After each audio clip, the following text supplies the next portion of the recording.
Hello and welcome to another episode of Meet the Author from New Degree Press. I'm your host, John Saunders. Today is a super exciting episode with me because I'm hosting a book launch for new author Carlo Mahfouz. His book came out today, but just a bit of a look at the organization here before we jump into that. NDP is part of Manuscripts Inc. This enterprise has now published authors on 6 continents. And will soon publish 1,500 authors. And this past year ranked 293 on the Inc. 5,000 list. This is the fastest growing privately held companies in the country. So if you think you have a book in you, go visit the Creator Institute or creator.institute today and check it out. The next cohort starts right after Memorial Day. In 12 to 18 months, you can have your own book in your hands, just like Carlo Mahfouz. But what this program is about is, one, today certainly the book launch, but to get to know everything there is to know about Carlo, his story and his journey, and how the heck did he take an idea and turn it into a book. So his book is available today on Amazon. The ebook and his podcast episode with New Degree Press, the creator community, launched today as well at 10 o'clock this morning. And we are ready to go. Carlo, great to see you. Thanks for jumping on the program here today. And congratulations on your new book. Thank you, John. Likewise. It's awesome. It's an awesome feeling to be published and great to be here. I mean, so it feels great to be a published author. What is that feeling like, buddy? A year ago, you weren't an author. You were simply a MBA graduate from Georgetown, right? And what does it feel like to now go on Amazon and get to see your book on there with your name on it? Well, I can tell you first off, I didn't sleep at all because the adrenaline all night was kicking off like crazy. It's like, don't sleep. Who needs sleep, right? So it's a momentous moment where nothing changes, but everything changes. Like, right, your identity, who you are, and how people come to see you today changes. And it's a pretty exciting moment overall. I'm starting to get some feedback on some people who ordered, and that by itself is so fulfilling. What has been some of the feedback you've heard so far on the book? Just yesterday, I had an email sent to me, and Catherine Van Oudstein, who's one of the actually people who I interviewed, ended up reading the early and I think she explained the book much better almost than I did, in the way that he said, Carlo taps into his personal stories in very unexpected but exciting ways and frame it from that lens. And for a book which is nonfiction, there's a lot of expectation that it doesn't gonna get personal. But for reality check, if it doesn't get personal, it's not a reality check. And I think that observation made me like, wow, okay, that's impressive. I love it. Like, this is exactly what I'm looking for, and I would like to hear. That's amazing when your audience out there, your readers in this case, someone who had a very personal involvement in the book, you interviewed her for it to give you that feedback and to capture your message so succinctly. That is absolutely brilliant. Carlo, how would you say this journey has changed the trajectory of your thinking in life and career, this book journey? It's been a long one, I think, with so many different challenges. And on every single step, I'm astonished of how it developed me, how it made my thinking clear, how it allowed me to approach things differently. And, I would say the research and everything I did was for me at first, kind of these questions which came into my mind and didn't have necessarily answers for. And throughout the process, just build this, book for me as first reader, but as well for everyone else. And I think it's been, if there is growth and change, it touched me first before I think touching anyone else. And I think that's what has been so great about it, because I know it works because it impacted me at least. And that to me is a good enough proof. That's amazing. I hear authors so often say, being the host of the podcast, I have the great privilege of talking to so many great authors out there.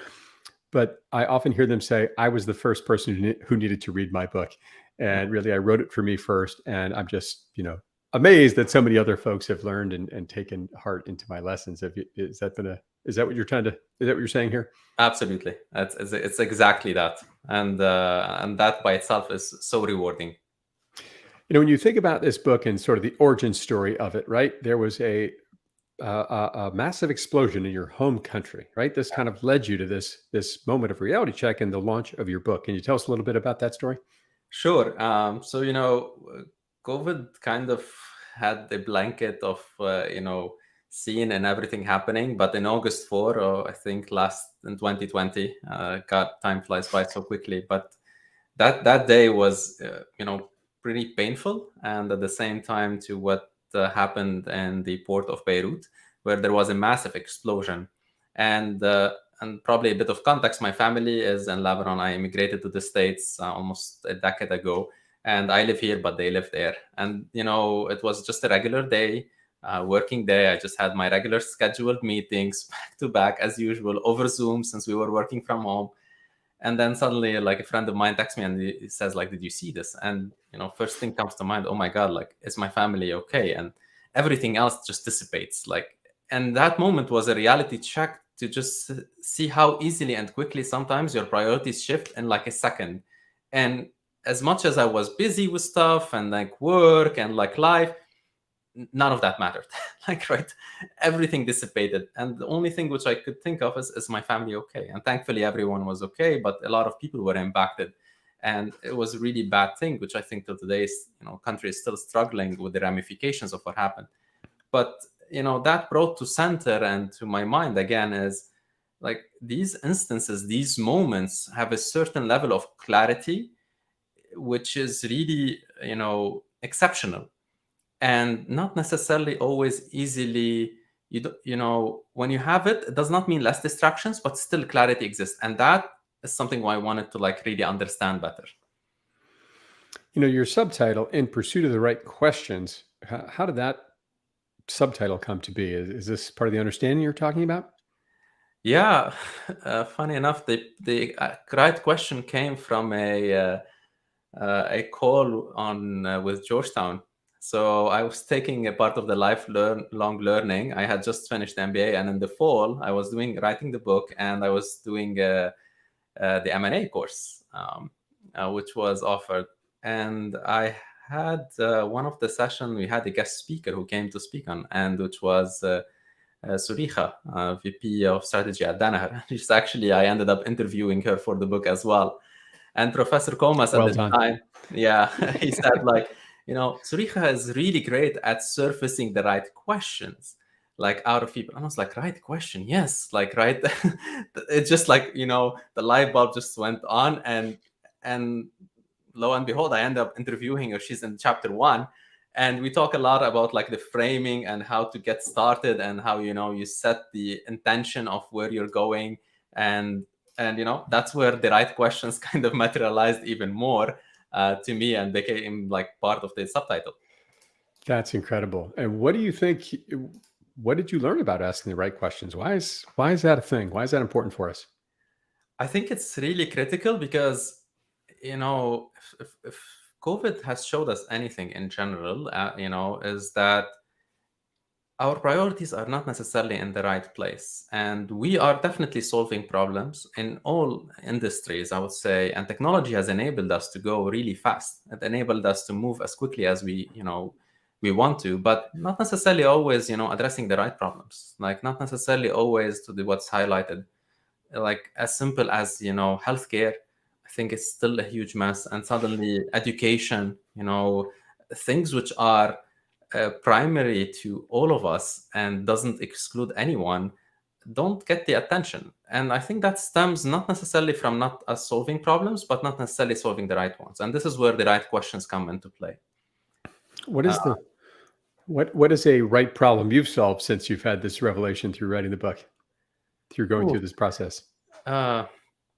right problem I solved. So it's 2022, so 2 years almost passed since all of this. And I think, at work, we've had these multiple initiatives where we're trying to, I think twofolds. One, I think, work-wise, there has been a lot of changes in how we operate day to day. Like, right, we are mostly remote. I've been remote for almost 2 years now. A lot of the teams have been remote. And it's a new landscape that you're exposed to. Like, it's a whole new shift in how we work, how we operate, how we communicate. And one of the big things, which I talk about in the book, is really, being exposed and vulnerable, and like how that the authenticity in how you approach these no longer in-person meetings become super important. Like we moved from the in-person where everything is it's much more accessible when you are in the same room and you talk and you build up relationships, but it's much more difficult when you're sitting in front of a screen, and that's kind of your limitation. So within the bounds of the book and some of the lessons is really how to embrace ambiguity, but at the same time vulnerability, to engage in a much more meaningful way.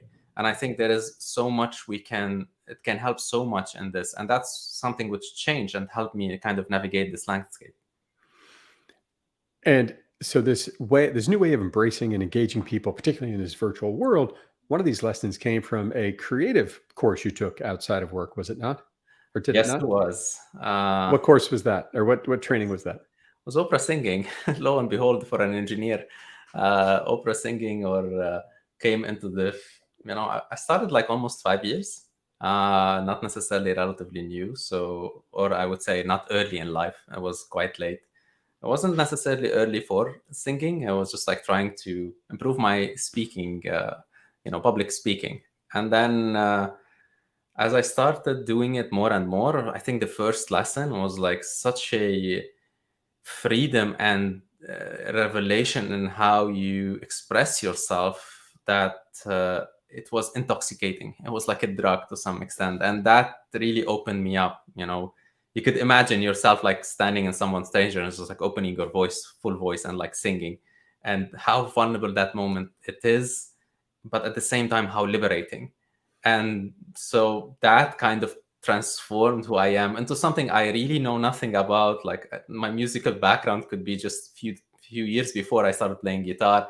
So, but coming into it, this big unknown and being exposed to it have changed so much how I see the world actually, and how I interact with everything from problems to people, everything else.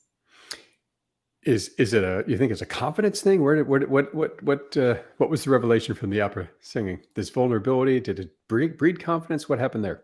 I think it bred confidence, but as well it bred this liberty to express yourself, like, right? And we usually have so many notions and assumptions of who we are, how we are perceived. And when you're singing out loud, you don't, your voice is coming out with, I would say, as less control as you could think of. When we speak, it's much more controlled environment. You kind of, and you listen to yourself. One interesting thing in opera singing is the first lesson is don't listen to yourself, because the way we hear ourselves is so different from how, especially when you're projecting, how that translates. And I think it's a great lesson because we automatically judge ourselves. And in that judgment, usually we put ourselves down, we reduce our confidence, we reduce our, as well, like self-esteem to some extent. And I think that's very critical because, if you no longer do that, you become a different person. You become actually you. And other time, you're just putting faces and playing it out as something you think you want to be in a way. That is mind-blowing to think about, a creative course that you took maybe a bit on a whim, that it really taught you all of these lessons in not being so judgmental of yourself, allowing yourself to live in the moment and be very present is what I'm hearing. Is that a fair statement? Yeah, that's absolutely right. And let yourself be at peace and just live and just be. And what an incredible story. And you learn this from taking opera lessons. Absolutely incredible. Carlo, your book is out now, available on Amazon, wherever you buy books online. I put the link in the chat for folks that want to buy it. It launched today. Congratulations. And you're doing an early promotional offer with it. Is that right? Yes. So everyone so the first 5 people who can buy the ebook and write reviews will get a free signed copy when the paperback comes out, which is in 15 days. So I'm looking forward to hearing your thoughts. The first 5 people to jump on this opportunity, I will mail you free signed copies. Either you can keep it or you can share it as well and gift it. So go for it. Just reach out to Carlo through his website, through Instagram, Facebook, LinkedIn. He's a pretty easy man to track down out there in the social world. And super excited that we also premiered your podcast just this morning here, the Creator Community Podcast, Season 4, Episode 1, all to showcase, celebrate, and elevate so many great authors that have come through this program. It was really an honor to kick off season 4 with you as Episode 1, Carlo. What was that experience like for you? Thank you. It was really great. I mean, we dive much more deeper, I think, in that conversation. It really took a life of its own, which was really impressive. And, so many lessons came out of just that half an hour or so. So I would encourage everyone to take a look. It just premiered today, this morning. I was watching it. So please check it out. I think you will really enjoy it. Super fun. We are going to jump into the rapid fire part of this segment here first, but couldn't be more excited to have you on here, Carlo. Have your book out there in the world, have your name on a book on Amazon, and of course, all these new resources you're putting out there with the Reality Check Institute. Actually, let's talk about that for a minute. What should people know about the Reality Check Institute? Sure. So the website is up. So in addition to the books, what I'm providing is as well a platform.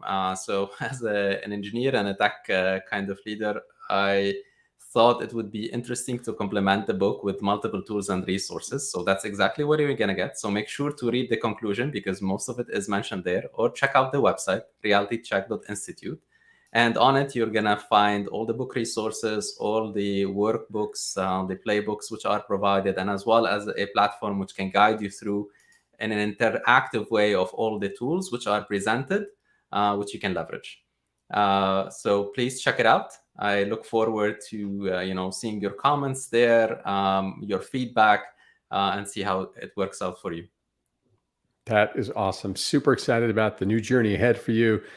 10 years in America, you've been working in the ed tech space, an engineer, got your master's degree at Georgetown, and now you've got a book out there in the world. Absolutely incredible. I mean, it's never going to end for you, is it? I mean, lifelong learning, it's in your blood, and off you go. I love this story. Carlo, let's jump into the rapid fire questions. As we're going through these, ladies and gentlemen that are live with us here today, please feel free to drop comments and questions in the chat, and I will gladly get to those when we wrap up the segment here with Carlo. Let me turn this off and we'll dive right in here. Carlo, the first question that I often find is just really compelling and helps people get to know a lot about you is, what is your favorite sandwich? Easy one, chicken shawarma. It's really hard to find actually here in the States, a really good one, but with the right pita, a lot of garlic, it's an excellent sandwich to have, fresh, right? They cut the meat just right there and you get it. It's usually very small sandwiches. Given that we both live in the same geographic area, I'd love to know your favorite location for that sandwich. Both of them closed recently. Our best bet is now Raushi Cafe up in on the Virginia side. But a lot of my two other favorite places closed. So pandemic definitely hit that hard. Well, if somebody has a chicken shawarma Middle Eastern restaurant recommendation out there they might suggest for Carlo, please drop it in the chat here. Please do. Yeah, right. Favorite color, Carlo? Favorite color, teal, actually. Interesting. Favorite vacation spot or most memorable? Most memorable vacation spot. Well, Lebanon is home, but it's been vacation these couple of years because I've lived more outside than inside. So I spent a lot of vacations. So it's always good to spend time with family and be, it's a beautiful nature and everything. So I really enjoy it. And it's always been good to go back. Love it. I'd love to go there. I've seen many great pictures of Lebanon and it looks like an absolutely gorgeous country. I'll be your guide. What's that? I'll be your guide. Thank you. Field trip. Scariest animal, Carlo? Scariest animal? Snakes. Not a fan. Clearly. Favorite movie? Favorite movie? Wow. Patch Adams. Wow. Robin Williams. Solid. Yeah. Favorite smell? Favorite smell? I mean, food smell in general is pretty enticing. I enjoy it. So anything cooking, and especially if it has garlic, that always adds it. It makes it extra special. 100% with you on that one. Few things better than garlic frying in a little bit of olive oil on the stove Exactly. to get it ready to go. Right. I love it. Last photo on your phone. Last photo on my phone. I have to Hmm. check. I don't. That's probably a screenshot of something. Your last Uh, order on Amazon.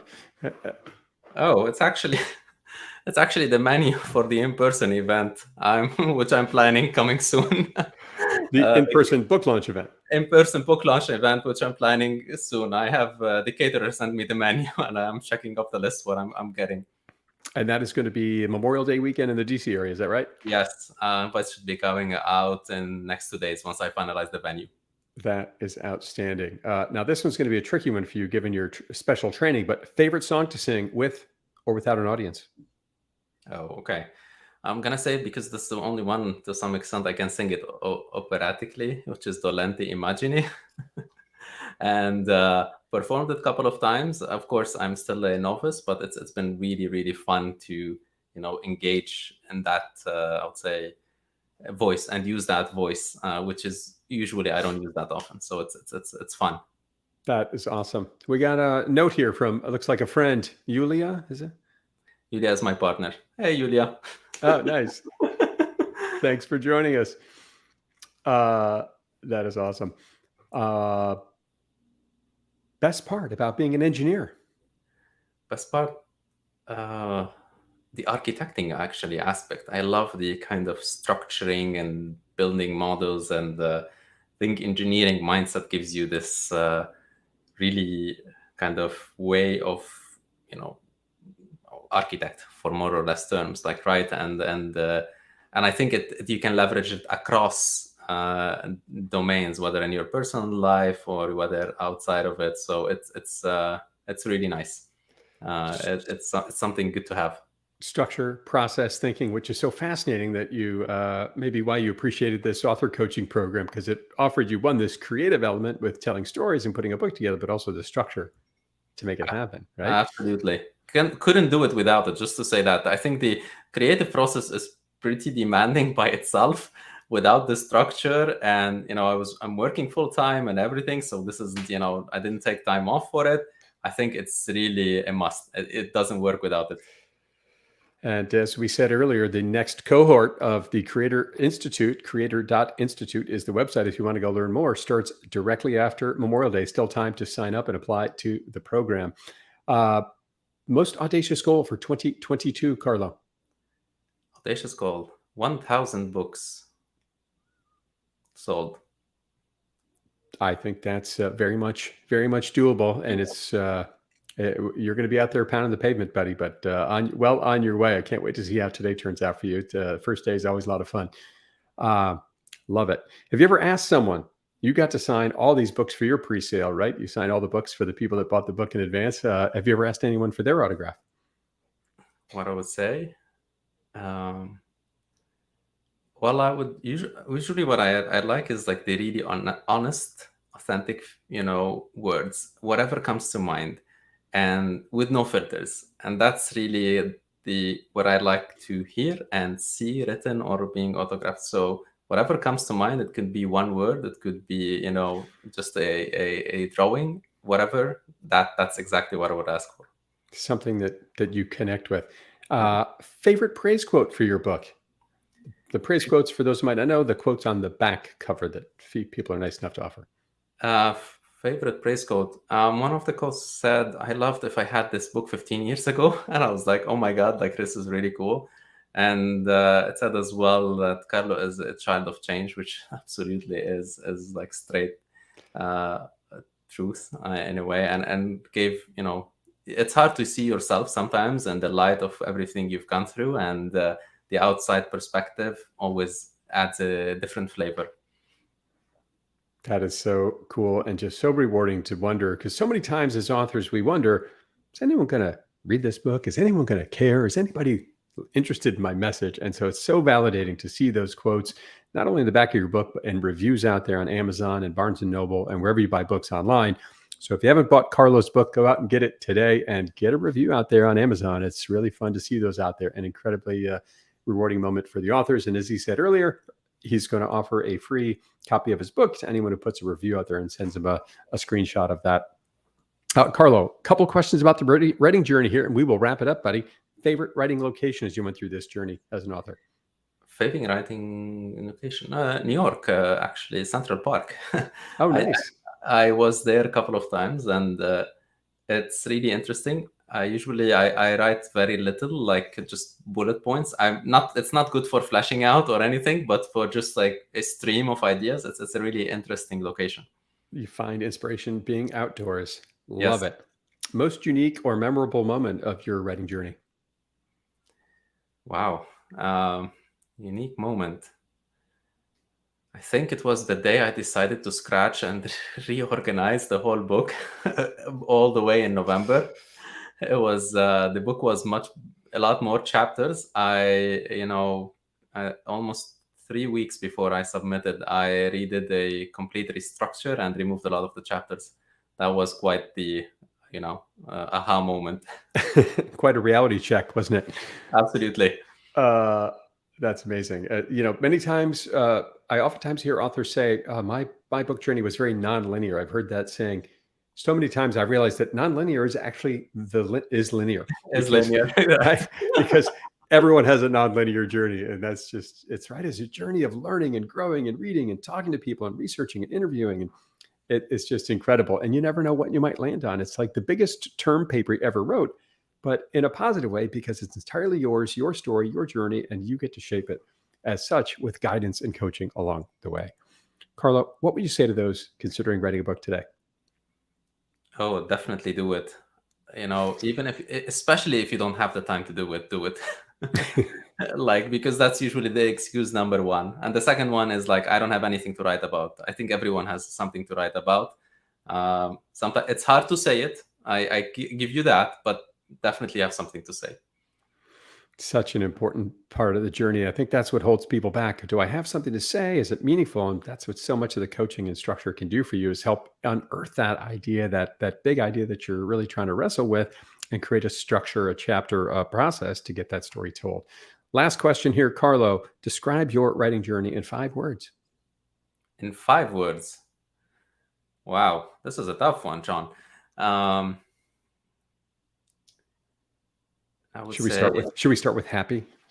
oh, super happy. I would say scary, exciting, fast, and slow, all at the same time. All these contradictions. How do you live with them all at the same time? Absolutely amazing. Carlo Mahfouz, Reality Check book is out today wherever you buy books online. Go out and get your copy now. Special pricing for the next few weeks. What's the ebook pricing? It's at 99 cents now, so no excuses for the next 30 days. So jump on it before it goes back up. I bought mine in the pre-sale. It's already sitting in my inbox on Amazon. I saw that. Thank you for making the pre-sale available. If you want to hear more about Carlo's story, go out and get his book, or check out the Creator Community podcast. Carlo's podcast episode premiered this morning, May 12th. Carlo, what would you like to leave our listeners with here today in your unbelievable story? I want to thank all the people who've been with me on this journey. Actually, it's been super rewarding to see all the support from the beta community, the Creator Institute, NDP, you in particular, Eric, so many people from my Georgetown community. It's been really humbling to see all the support from my company, Rerdal Medical, as well. A lot of people jump on board, and I think it's very hard not to do it with all the support. And if anything, I just a big thank you. What a great message, and a good reminder that, the motto of Creator Institute is never write alone. And what a great example of all the people that you just had shared that have touched you in the journey somewhere along the way. From the beta readers, for those who might not know, that's the folks that you get to read your book before it actually publishes, to get some feedback on it early on, to all the folks through your school and your network that just really engaged. Creation is a powerful force, and it's extraordinary what it attracts to your life when you go through this journey. Carlo's book is available now on Amazon. Go out and get your copy today. Go check out realitycheck.institute if you want to learn more about Carlo's journey, and he's easy to find on Instagram, Facebook, and LinkedIn. Thank you so much for joining us today. Come back Monday for the next live episode and book launch of Meet the Author live from New Degree Press. And if you're thinking about a book, feel free to reach out to me or visit creator.institute to learn more about our next cohort starting just after May just in a few weeks here, 2022, still plenty of time to get signed up. Thank you so much for joining us today. Carlo, thank you, and great to see you. If you could stick around for one more minute, I'd truly appreciate it. But thanks to our listeners. Have a great rest of the day, and go out and create something. Thank you. We just got a nice note from Andre. I want to throw that in there. Just jumped in at the last minute. But thanks again, everybody. Have a great day, and come back and see us on Monday. Congratulations, Carlo. Thank you so much. Thank you, John. Thanks.